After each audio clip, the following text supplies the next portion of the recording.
नमस्कार। मेरा नाम अतुल गेरा है, रांची झारखंड से।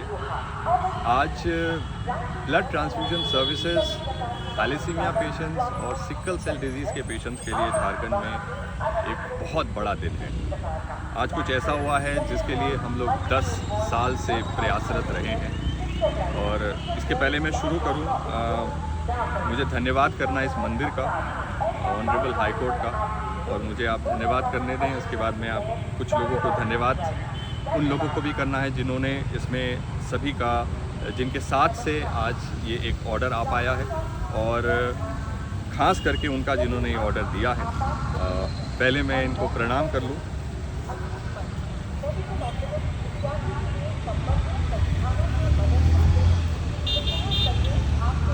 दिल से मैंने प्रणाम किया इनको कि जो 10 साल से बहुत लोग हम सब मिलकर एक मेहनत कर रहे थे कि कैसे झारखंड में मरीज़ों को सुरक्षित रक्त सरलता से मिल पाए, उस पे आज पहली बार, ऐसे तो बहुत स्टेट्स ने डायरेक्शन दिए थे बट अनुपालन कभी नहीं हुआ, लेकिन माननीय उच्च न्यायालय ने एक ऐसे डायरेक्शंस दिए हैं, ऑर्डर्स दिए हैं, जिससे एक बहुत बड़ी उम्मीद जगी है कि लोगों को सरलता से रक्त मिलेगा।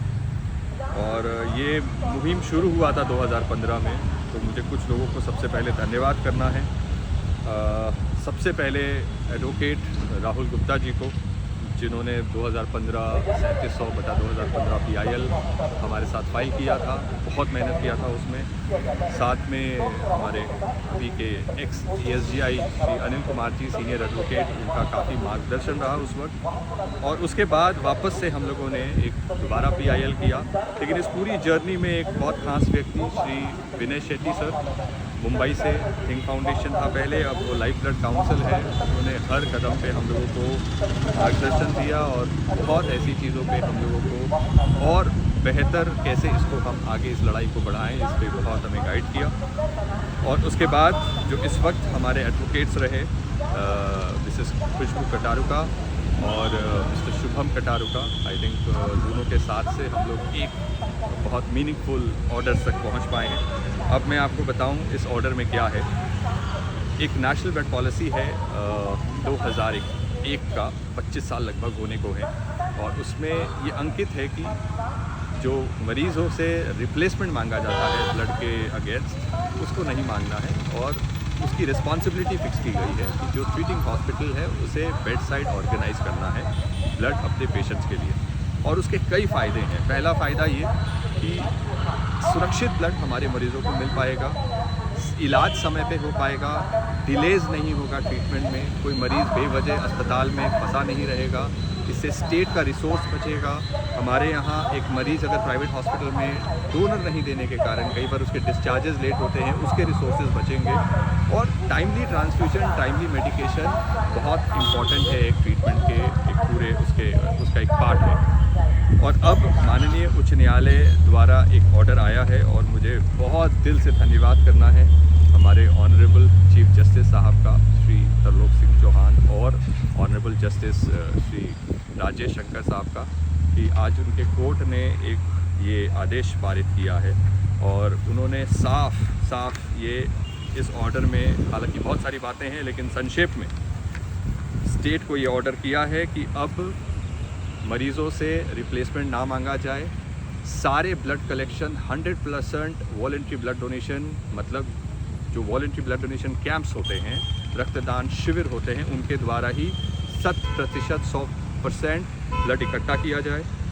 दूसरा, जितने अस्पताल हैं उनको मैंडेटेड किया है कि वो अपने ज़रूरत अनुसार जितना उनके हॉस्पिटल में ब्लड की ज़रूरत है उनको ब्लड डोनेशन कैंप करना है और अपने पेशेंट के लिए इकट्ठा करना है, ताकि किसी भी पेशेंट को रिप्लेसमेंट की आवश्यकता ना पड़े और वो ब्लड उनको सरलता से मिल पाए बेड साइड। इसके बाद एक बहुत महत्वपूर्ण कदम थैलेसीमिया खासकर पेशेंट्स के लिए और सिकल सेल पेशेंट्स के लिए, इनफैक्ट सभी के लिए, हमारे 20 ज़िला है जहाँ ब्लड कॉम्पोनेंट सेपरेशन इस वक्त नहीं है, हमारे 24 ज़िलों में से। तो कोर्ट ने सख्त निर्देश दिया है कि 3 महीने के अंदर सभी ज़िलों में ब्लड कॉम्पोनेंट सेपरेशन को चालू करना है। इसके बाद एक डे केयर सेंटर का प्रावधान है अंडर हेमोग्लोबिनोपैथी भारत सरकार के अंतर्गत, और उसके अंतर्गत डे केयर सेंटर्स जो खुलने हैं थैलेसीमिया और सिकल सेल पेशेंट्स के लिए, उसकी एक गाइडलाइंस है जिस अनुरूप उनको जो दवाइयाँ चलती हैं, कितना उनका हेमोग्लोबिन मेंटेन होना चाहिए, प्री ट्रांसफ्यूजन कम से कम 9.5-10 ग्राम, उनका आयरन फेरिटिन लेवल्स कैसे मेंटेन होना चाहिए, ल्यूकोसाइड फिल्टर बैग्स लगने चाहिए, और कैसे उनकी क्वालिटी ऑफ लाइफ को हम सुनिश्चित कर सकते हैं। तो ये जो गाइडलाइंस है, जो नेशनल गाइडलाइंस है थैलेसीमिया और सिकल सेल के लिए, उस अनुरूप मीनिंगफुली पूरी तरह सभी ज़िलों में डे केयर सेंटर्स को फंक्शनल करना है। इसके बाद कोर्ट ने बहुत खास कर इस बात पे अंकित किया है कि अगर इसमें ब्लड मिलने में लोगों को परेशानी होगी तो ऐसे वेबसाइट बनाने हैं, पोर्टल या ऐप बनाने हैं जो रियल टाइम पेशेंट्स को, जिसको भी ब्लड मिलने में परेशानी होती है, उसको बिना रिप्लेसमेंट ब्लड मिलना सुनिश्चित करेंगे। और इसके बाद जितने ब्लड बैंक्स हैं, जो आपने हाल फिलहाल चाईबासा में जो हुआ वो भी सुना होगा, और उसके बाद एक ऑडिट हुआ था और उसमें बहुत कमियां पाई गई थी। उस ऑडिट को ध्यान में रखते हुए कि अगले 3 महीने और इस तरह हर 3 महीने में सारे ब्लड बैंक्स को ऑडिट करना है। और एक जो बहुत बड़ी कमी पाई गई थी कि झारखंड के सारे ब्लड बैंक में मैन पावर, ह्यूमन रिसोर्स की बहुत भारी कमी है। तो ये सुनिश्चित करने को कहा गया है, जो नेशनल ब्लड ट्रांसफ्यूजन काउंसिल की जो एक्सपर्ट कमेटी है उसके अनुसार जो minimum man power blood bank में होना चाहिए, उनके जो कलेक्शन और सप्लाई के अनुसार, वो आपको सुनिश्चित करना है। और ऐसा होने से हमें लगता है जितनी कमियां इस रिपोर्ट्स में आई हैं उसका बहुत बड़ा कारण शॉर्टेज ऑफ मैन पावर है। और ये होने से मुझे लगता है ये बहुत सारे जो इश्यूज़ हैं, डेफिशिएंसीज हैं, वो ख़त्म हो जाएंगी। तो एक बहुत बड़ा निर्णय, 10 साल लग गए। 2015 में पहला हम लोगों ने PIL फाइल किया था और आखिरकार एक ऐसा ऑर्डर आया है जिससे पूरे झारखंड के मरीज़ों को, जिनको भी ब्लड की आवश्यकता होगी, थैलेसीमिया के पेशेंट को, सिकल सेल डिजीज़ के पेशेंट्स को बहुत बड़ी राहत होगी और एक बहुत बड़ा कदम। और हम वापस से माननीय उच्च न्यायालय को प्रणाम करते हैं कि आप हैं तो एक बहुत बड़ी उम्मीद है। और ऐसे जजेस जो सही लोग सही जगह पे होते हैं और ऐसे डायरेक्शंस आते हैं जो हम लोगों ने 10 बार स्टेट से तो करा लिया, लेकिन क्यों नहीं कंप्लायंसेस होते हैं, ये समझ से परे होता है। बट आखिरकार एक ऑर्डर आया है, बहुत मीनिंगफुल ऑर्डर है। और एक अपील भी है कि जितने अस्पताल हैं वो सब भी अपने मरीज़ों के लिए थोड़ा सोचें कि अगर ऐसा करने से जो प्रोफेशनल डोनर्स हैं, अनसेफ डोनर्स हैं, जो रिस्की डोनर्स हैं, ये सब सिस्टम से बाहर हो जाएंगे और हम अपने ही मरीज़ों को सुरक्षित रक्त देने में कामयाब होंगे। और असुरक्षित ब्लड से जो बीमारियों का खतरा है उससे हम लोगों को बचा पाएंगे और ऐसी बीमारियों को रेयरेस्ट ऑफ द रेयर कर पाएंगे।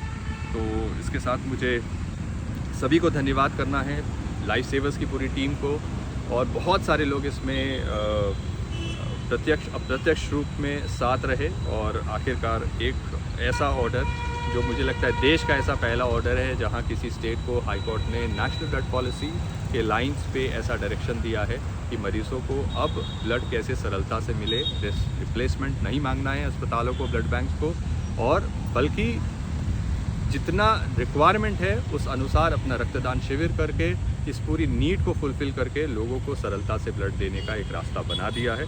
और बहुत बहुत मुझे धन्यवाद सभी को करना है और आशा है कि हम सब मिलकर इस मुहिम को आगे बढ़ाकर एक बहुत मीनिंगफुल और एक बहुत इम्पॉर्टेंट मोड तक ले जा पाएंगे। बहुत बहुत धन्यवाद।